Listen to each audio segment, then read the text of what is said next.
Okay, everyone, welcome back to the day for extra commentary. Now, as I already explained in the opening of this video, which I kind of fast forward through, you're only going to see the last couple seconds of it because it was me rambling for a couple minutes.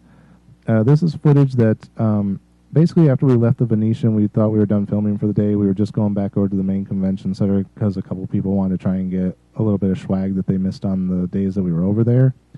I thought we were done filming, so I left all my camera gear in the car because we drove over that day. They were still carrying their camera gear with them for whatever reasons. And as we were walking through the floor, we started finding more stuff to film, and all I had with me was my little pocket cam, so I started using that, even though I know it doesn't take the best video. I was like, well, maybe it's still usable, but it wasn't. As we got back over there, that was also the first time we'd ever gone to any of the outside tents, because aside from the main convention center and the LVH and the Venetian, there's actually stuff outside in the parking lot that last year we didn't get to, and this year we almost didn't get to.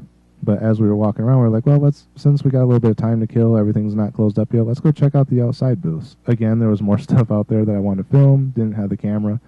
But it was still cool stuff, so I want to talk a little bit about what it was and why I filmed it, even though it didn't make the cut for obvious reasons.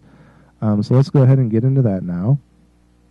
So I'm going to hit play. I tried to get this as close to the end of my opening track here as I could, so you don't have to watch a whole 2 minutes of me talking over me talking.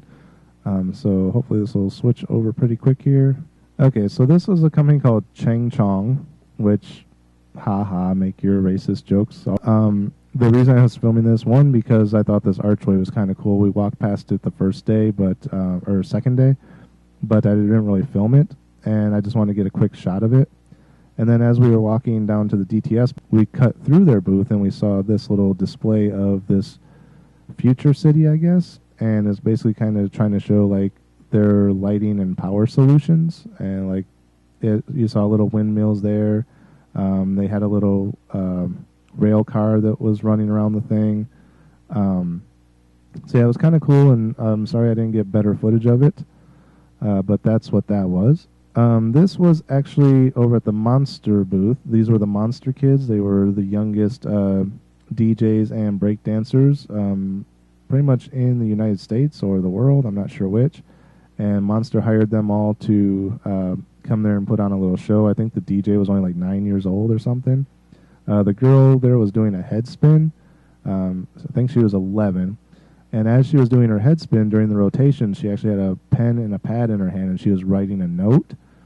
And then when she got back up, she showed the note to everyone, and it was written almost perfectly. I mean, it was obviously she's spinning on her head while she's writing, but it basically said, "We love CES 2014" or something like that. So that was kind of cool. I was trying to film that, but as you can see, I was kind of far back. The image was just really badly blurred, so it was unusable.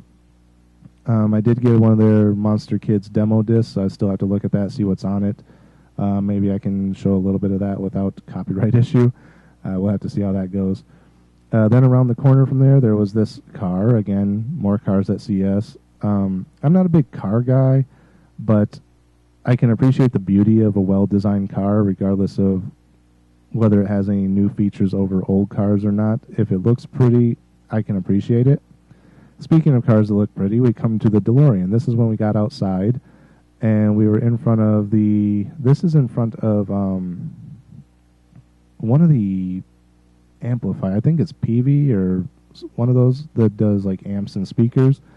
We had the DeLorean, which is spec'd to the second movie, so it is film accurate to Back to the Future 2.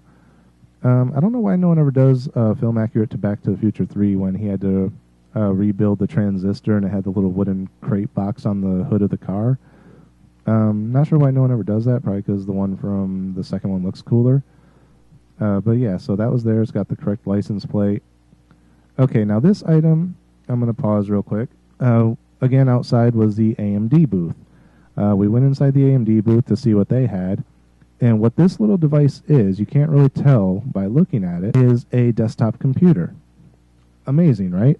Basically, they took the same technology that's in tablets and made it even smaller, for one, but then upgraded it to where the limitations of the tablet versus a desktop computer no longer exist. The things that you miss on a tablet, like being able to plug in a keyboard and a mouse and a monitor, those are all gone because it's right here in this little computer. Basically, the computer technology is in there, but you still have to attach things to it. And I don't know if it's still in this shot, but I eventually panned up to a TV that they were using as a monitor, and it sits on top of the monitor. And the reason it does that is because the little black strip in the front of it right there, that I'm not sure if you can see on the camera, closest to the edge of the desk, is actually a webcam. So the computer sits on top of the TV and has a little webcam that points out at you, and then you still have the TV as your monitor, you have your keyboard, you have a mouse, and I think it was wireless because I'm not sure what ports it has to plug into, maybe USB ports, I'm not sure. But it's basically real thin, real small. It's a little bit bigger than an iPhone in as far as length and width. What's that new larger cell phone that's just came out? One of the Galaxy ones, I think. It's probably closer to the size of that. But yeah, it was actually really cool when he told me that was a full desktop computer. So I got some footage of that. Okay, and what this item is, if this thing wants to pause, for some reason my mouse, when you click something, it actually registers it as 2 clicks, so when I hit pause, it'll actually pause play, which annoys the hell out of me when I'm trying to do this. But what you're looking at here is a docking station for your tablet that allows you to plug in a keyboard and a mouse, but another thing that it lets you do, if I can get to play here, is it lets you do a split screen. So if you're one of those people that has 2 monitors hooked up to your computer, this now lets you do the same thing using your tablet as one monitor and an actual monitor as a secondary monitor that runs off of the operating system of the tablet through the docking station. So that was really cool. And this here is just some controller attachments for your tablet that allow you to play video games on your tablet while still having the feel of using an actual controller and buttons and whatnot. It's a little bit big and bulky for that size for that size tablet, but it serves its purpose. So that, I believe, was it. Yeah, so we fade out to the credit card there, and then we fade out to black. So that was it for the unusable footage. I just want to take a quick minute to talk about what that stuff was, because like I said, that full desktop computer that's only this big, you couldn't really tell what it was by the thing. It looked like I was just filming a logo on a table. But yeah, so that was interesting. With the DeLorean, I heard Christopher Lloyd was actually there when it arrived, but that was the day we were inside doing other things, so we ended up missing him. So yeah, anyway, that's it. This is the final video for CES 2014. We're finally done. I will be back with something else following this. Not sure when I'll get it up. Might be a couple days. After that, though, we have the special Valentine's Day episode of product placement coming up, so look forward to that. And as always, thanks for watching. We'll see you in the next video.